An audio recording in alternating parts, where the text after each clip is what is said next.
इंसान के मरने के बाद जब उसे दफना दिया जाता है तो उसके एक दिन के बाद यानी 24 घंटों के बाद उस मुर्दे की आंतों में एक ऐसे कीड़ों का गिरोह जन्म लेता है, ऐसे कीड़ों का गिरोह अमल में आता है जो उस मुर्दे के पखाने के रास्ते से बाहर निकलता है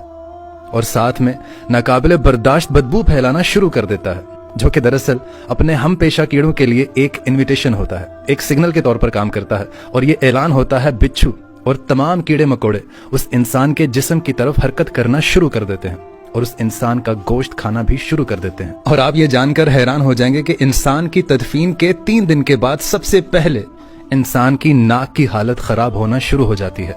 6 दिन के बाद इंसान के नाखून गिरना शुरू हो जाते हैं और 9 दिन के बाद इंसान के बाल भी गिरना शुरू हो जाते हैं और 9 दिनों के बाद इंसान के जिस्म पर एक भी बाल मौजूद नहीं रहता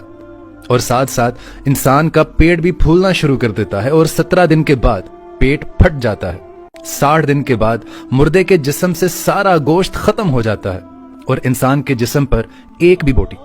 एक भी गोश्त का लोथड़ा मौजूद नहीं होता। और दोस्तों 90 दिन के बाद इंसान की हड्डियां भी एक दूसरे से जुदा होना शुरू हो जाती हैं और पूरा 1 साल लगता है।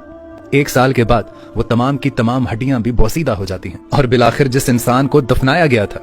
1 साल के अंदर अंदर उस इंसान का वजूद खत्म हो जाता है। खत्म।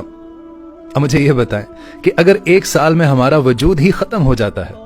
तो मेरे दोस्तों ये गरूर, ये तकब्बुर, ये हिर्स, ये लालच, ये घमंड, ये दुश्मनी, ये हसद, ये बुग़्ज़, ये जहां की इज्जत, वकार, नाम, पेशा किसके लिए? जिसके लिए हम सारी जिंदगी भागते रहते हैं, ना हलाल की तमीज की ना हराम की तमीज की। हमने पैसा इकट्ठा कर लिया, शान शौकत बना ली, लेकिन आखिर में 1 साल भी नहीं लगा आपको सफाई हस्ती से मिटने में। और जितनी भी ये मैंने कैलकुलेशंस आपको बताई ये साइंटिफिकली प्रूवन है, ये साइंस के मुताबिक है।